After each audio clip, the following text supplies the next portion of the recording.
అలాగే సాయి పల్లవి. ఆ అమ్మాయి ఇంకా యాజ్ అన్ యాక్ట్రెస్ అసలు మనం సర్టిఫికెట్ ఇవ్వాల్సిన పని లేదు. మీరు చూసిన సినిమాల్లో మీరు సర్ప్రైజ్ అవ్వాల్సిన ఎలిమెంట్స్ ఏమి లేవు. చూసి ఎంజాయ్ చేయడం తప్పితే అబ్బా ఏంట్రా బాబు ఎంత బాగా చేసిందని కాదు, చూసి ఎంజాయ్ చేయడమే ఆ అమ్మాయిని. ఈ స్పేస్లో ఆ అమ్మాయికి లైఫ్లో వచ్చిన కొన్ని ఇన్సిడెంట్స్ ఉంటాయండి. సీరియస్లీ కొన్ని ఎలిగేషన్స్ ఉన్నాయి ఆ అమ్మాయి మీద. అంటే as a human being, as a యాక్ట్రెస్గా కానీ యాజ్ ఎ హ్యూమన్ బీయింగ్ కానీ షీఈ్ ఫ్లాలెస్. అలాంటి అమ్మాయి మీద అన్ని ఎలిగేషన్స్ పర్సనల్లీ వచ్చినప్పుడు, నేను ఈ అమ్మాయి పరిచయం లేనప్పుడు, సాయి పల్లవి నాకు పరిచయం లేనప్పటి నుంచి దూరం నుంచి నేను ఆ ఎలిగేషన్స్ని ఎలా చూశానో, దగ్గరున్నప్పుడు నాకు ఫిల్టర్ అవ్వవు. Because few things I'm very particular నాకండి. మన విలువలు, మన heritage, when it comes to country, when it comes to our roots, I'm very particular. నేను ఆ స్టేట్మెంట్ ఏంటి, అదేంటి నేను ఫస్ట్ పరిచయంలోనే అడిగాను. అంటే నేను కూడా చాలా అలాంటి విషయాల్లో నాకు కూడా అంటే నేను ఇంకా అది బ్రెయిన్లో పెట్టుకుని నేను ఆమెతో కథా కమానిషి గురించి మాట్లాడలేను. But when I saw her, ఆమె సైడ్ నుంచి ఆమె చెప్పేవి అవన్నీ వింటున్నప్పుడు, సార్ ఎవడైనా ఒక మనిషి, నేను ఇప్పుడు ఏదో మాట్లాడాను, మీరు హర్ట్ అయ్యారు, మీరు హర్ట్ అయ్యింది ఐ డోంట్ మీన్ మీరు ఒక్కళ్ళు మిస్అండర్స్టాండ్ చేసుకుంటే నేను తీసుకోలేనండి. అయ్యో కాదండి అని చెప్పి నేను ఏదో ఒకటి కవర్ చేయడానికి మాట్లాడతా. బట్ ఒక వర్గం ఆమె అంటే ఆమె ఇంటెన్షన్, ఈమంత డివోషనల్ నీకు ఎవరు లేరు. I never saw anyone. అసలు నేను ఎవరు అంత దగ్గర నుంచి చూడలేదని అంత డివోషనల్గా. చేతిలో ఎప్పుడు జపమాల పెట్టుకోవడం, గుడ్డుని అలా నోట్లో కూడా ఇప్పటివరకు వేసుకోలేదు జీవితంలో ఆమె. ఎందుకండి అని చెప్పి ఆమె ఫిలాసఫీ ఆపే అనుకుంటాం మనం. వద్దో తల్లో నీ నాకు ఓకే, ఒక ఎక్షన్ వరకు ఓకే. ఏమీ దొరకనప్పుడు, సమ్టైమ్స్ 28 days ఎంతో జపాన్లో షూట్ చేసినప్పుడు ఏమీ దొరకనప్పుడు 2-3 రోజులు జస్ట్ లెట్యూస్ ఆకులతో గట్టన్ అయిందని అమ్మాయి. అంటే అంత అమ్మాయి మీద అంత పెద్ద పెద్ద అభియోగాలు పడుతున్నప్పుడు కూడా ఏ స్పేస్లో కూడా చిన్న గ్రే ఏరియా ఆమె ఓపెన్ చేయలే, ఫ్రస్ట్రేషన్ ఓపెన్ చేయలే. మేబీ పూర్వజన్మ సుకృతం ఇదో, పూర్వజన్మ పాపమో, or some nature or some god is testing me and she stood like that. ఎంత కష్టమండి ఇది అనే పర్సనల్ ఫ్రెండ్.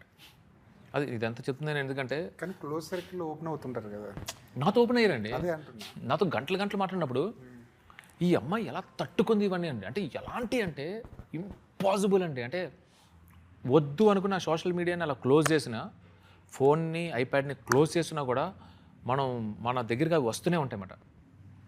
ఈమె ఫేస్ చేసిన కొన్ని థింగ్స్ క్లోజర్ సర్క్యూట్లో కూడా, ఎందుకంటే 10 మంది ఉన్నారనుకోండి, 10 మందిలో ఈ అమ్మాయి నెంబర్ 1 మంచి అమ్మాయి. ఓకేనా, నెంబర్ 1 మంచి అమ్మాయి. మనకి అది హీరోయిన్స్లో కానీ హీరోస్లో కానీ fellow human beings, family, friends, well wishers, కొలీగ్స్లో 10 మంది మనకు తెలిసిన వాళ్ళు ఉంటే she will be the number 1, డౌటే లేదు. అంటే మనం దాన్ని ఎలా, ఏం పారామీటర్తో ఈ అమ్మాయి నెంబర్ 1 అంటున్నారంటే, నువ్వు ఒక ఫెలో హ్యూమన్ బీయింగ్ నువ్వు ఎలా ట్రీట్ చేస్తున్నావో దాన్ని బట్టే నీలో ఉన్న హ్యూమానిటీని పారామీటర్తో, అదే కొలమానంతో కొలుస్తాం. సో నేను చూసినప్పుడు కుక్కపిల్లని, పసిపాపని, అందరినీ కూడా అంత జాగ్రత్తగా చూసుకునే అమ్మాయి మీద ఇన్ని అభియోగాలు వస్తున్నప్పుడు, చుట్టుపక్కల తనకి తెలిసిన పీపుల్ కూడా, తనతో వర్క్ చేసిన పీపుల్ కూడా సమ్టైమ్స్ అంటే దీంతో మాట్లాడితే నేను బ్యాడ్ అయిపోతానేమో అన్న స్పేస్ కూడా ఈ అమ్మాయి నాకు ఎక్స్ప్లెయిన్ చేస్తున్నప్పుడు అలా తట్టుకుని ఒక్క నెగిటివ్ కామెంట్, ఒక్కరికి నెగిటివ్గా రెస్పాండ్ అవ్వకుండా అలా నించుని చూడండి. ఏమవుతుంది అంటేనండి జనరల్లీ, అంటే ఈ అమ్మాయి ప్రేమించేంతలాగా దేశాన్ని, ఈ అమ్మాయి ప్రార్థించేంత దేవుడిని మళ్ళీ ఎవరు లేరు. అదే ఆ అమ్మకి ఇలాంటి విషయం సమ్టైమ్స్ ఏమనిపిస్తుంది అంటే, యాజ్ ఎన్ ఇండివిజువల్ నీ బొందలే అమ్మ అని చెప్పి మారిపోతారు. అదేందండి, నేను చాలామందిని చూసాను. స్టేజ్ వచ్చిన తర్వాత ఇప్పుడు అంటే ఫెమినిజంకి ఎలాగా దాని అర్థం మార్చేశారు అంటే, తిరుతూ నేను ఒక పార్టీకి సపోర్ట్ చేస్తానండి అనుకోకుండా నేను ఇచ్చిన ఒక స్టేట్మెంట్ ఆ పార్టీ వల్ల నాకు ఎదురు తిరిగారు అనుకోండి, నేను అగెన్స్ట్ పార్టీ అయిపోతా. నా ఐడియాలజీస్, నా చిన్నప్పటి నుంచి ఇష్టం అన్నీ పక్కన పెడేస్తా, ఆ పార్టీకి అగెన్స్ట్కి వెళ్ళిపోతా. వెనయం అంటే నేను చాలా చక్కగా నా దేవుణ్ణి నేను ప్రార్థించుకుంటూ ఉంటా. బట్ నేను ఇచ్చిన ఒక చిన్న హిస్టరీలో ఇది జరిగింది, రాముడు కృష్ణుడు ఇది చేశారంటే నా రాముడిని నా కృష్ణుడు ఇలా చేస్తామని చెప్పి వెన్ దే ఆర్ అగెన్స్ట్, నా ఇంటి మీద రాళ్ళు వేస్తే నేను ఇంకా అసలు మీకు ఏం తెలుసురా అని చెప్పి నేను అగెన్స్ట్ దమ్. అంటే అంత బోల్డ్గా, అంత ఇదిగా నిలబడి నిజం అనేది ఎప్పటికైనా బయటకు వస్తుంది. నేను సఫర్ అవ్వాలని రాసుంటే ఐఎమ్ సఫరింగ్ దిస్ అనుకునే అంత మనోధైర్యం అనేది ఈ ఏజ్లో ఈ సెలబ్రిటీ యాజ్ ఎ సెలబ్రిటీ తిను ఉండడం అనేది ఇంపాసిబుల్ టాస్క్ అండి. నేను ఇచ్చే ఫ్రీ సజెషన్ ఏంటంటే మనం సోషల్ మీడియాలో చూసి 100 ట్వీట్స్లో 5-6 ట్వీట్స్ కానీ మన పర్సనల్ అబ్యూజ్ ఆర్ఎల్స్ మనకి సంబంధం లేని టాపిక్లో ఇన్ఫ్లుయెన్స్ అవుతాను చూడండి కొన్నిసార్లు. నిజమెంత అనేది పక్కన పెట్టి విల్ గెట్ ఇన్ఫ్లుయెన్స్డ్. ఇన్స్టెంట్గా అయిపోతుంది. మనకి ఒకళ్ళు ఇష్టం లేదు, మనకి ఎవరైనా ఒకటి ఇష్టం. సో ఒక హీరోని కమెంట్ చేస్తున్నప్పుడు ఆటోమేటిక్గా ఆ హీరో మీద ఇంకా ద్వేషం పెంచేసుకుంటాం. ఆ టాపిక్ మీద మనం ద్వేషం పెంచేసుకుంటాం. మనకు లేని ద్వేషాన్ని పెంచేసుకుంటాం, మనం లేని ప్రేమను పెంచేసుకుంటాం.